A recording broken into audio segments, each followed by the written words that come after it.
So if you saw my last video, you would know how antagonizing this canvas was. I was just sitting at my computer and looking around the room, and I happened to glance at the canvas. It was glaring back at me in a threatening manner. It got me kind of upset, So, yeah, it was definitely being very provocative. So, like an exuberant 2-year-old who hasn't been potty trained and doesn't understand the consequences of their actions,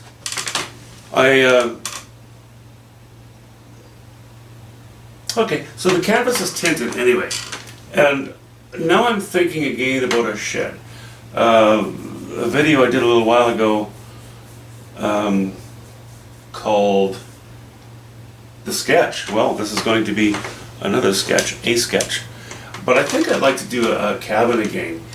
And I think again, I don't want to do a peak. I don't want to take it from the angle of showing the peak and looking at it. I don't want to do several buildings. I want to keep it quite simple. I think I would like to concentrate again on a prairie sky or something that's kind of unruly. So we'll go more or less with a similar composition to that one, and I'm just going to play from there. Anyway, I just need a minute to think about that.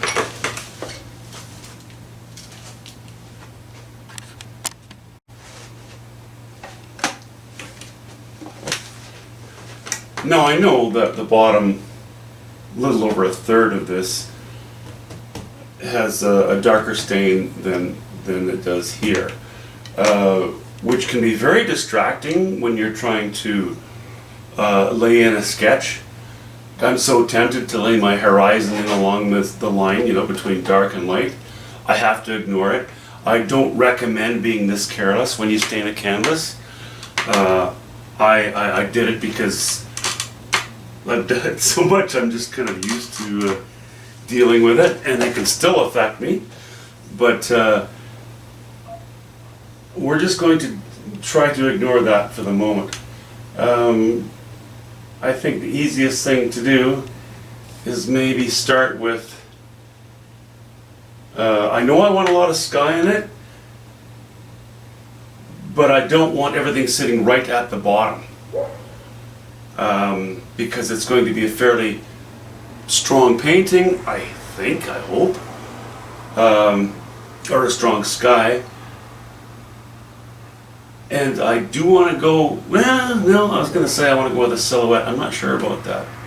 I'll just worry about the drawing for the time being. Okay, we'll be bold. Let's just set this in as our foreground. Okay? It's too straight, but it's a guide. I'm not going to go in the video where the video called The Sketch, and as I sometimes do, or often do actually, I'll lay one side of a shed directly in the middle and then pull the focal area one way or the other way, depending on which side I set the shed. This time, I think what we'll do is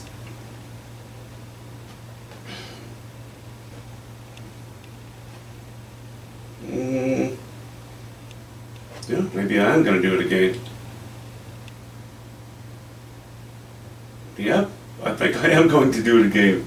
Okay, so more or less center. One wall. Whoops, that's a little crooked.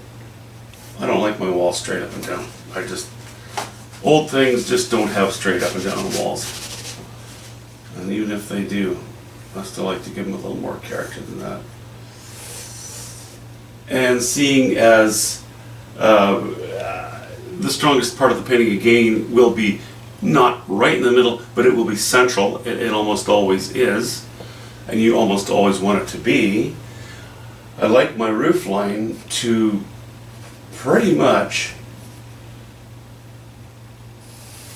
support it. See, so if this roof line shot off in this direction, knowing that this shed is going to catch light, see, now I'm already deciding that, because first I said maybe a silhouette, but no, I like my shed to catch light. So if this roof was shooting off to that side or going or being raised on the left side, it would tend to almost feel as though it was aiming towards something off of the canvas. So we're going to stick with this. You can call it formulaic if you like, because there is really an element of truth to it. But formulaic, to call it formulaic in a way, is like saying that or it's wrong to use any formula, is like saying in the English language, let's suddenly change all kinds of meanings of words, and still let's expect each other to understand what we're talking about. We need to use a common language. And it starts with a baseline. Verbs, adverbs, nouns, etc., etc. I sort of think of this along, in the same way. I like initially for people, when they get the impression to see the painting, to go, without even thinking, they think to themselves, I know what's going on there. I know immediately what's going on there. Then I might put some little oddities here and there throughout the painting that are more open to interpretation. I'm not an abstract painter. All right. Again, the important and brighter wall will be here. The open door will be here. That's probably going to be dark. But this time, I think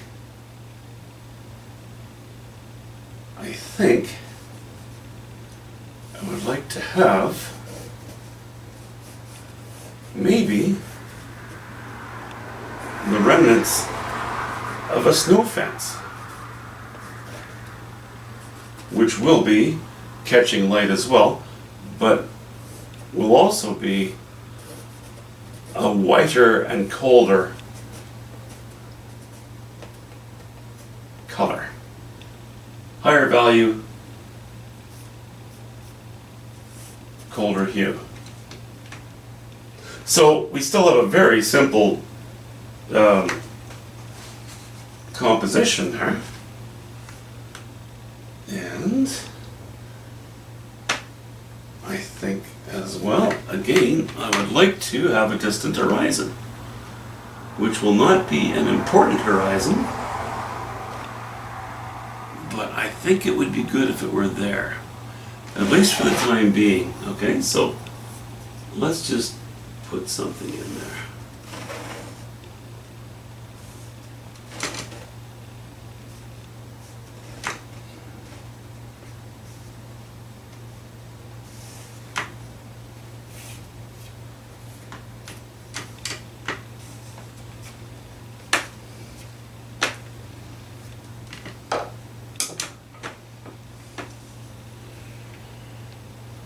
Now, these sheds have almost always been granaries at one time,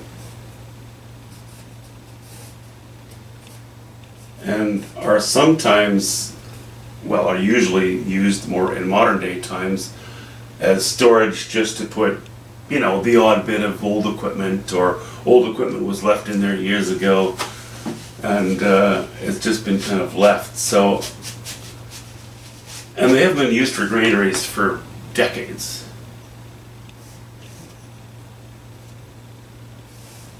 But what you often see, and I kind of like it, is a hole that's been patched that used to be a hatch that could be opened, and the auger could be pulled up to the granary, and grain could actually be dumped in through the top.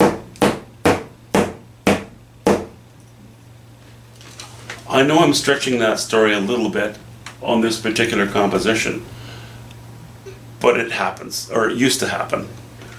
You can tell by all the gray hair that I've seen it. Anyway, kind of fun to dredge up some history now and then. So I think for the moment I'm just going to leave that. Yeah.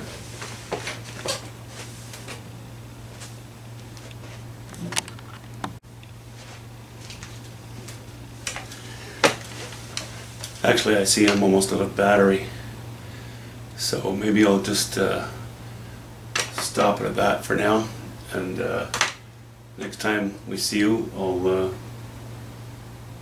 take a little bit of paint and do my outlines. Talk to you soon. Thanks for watching.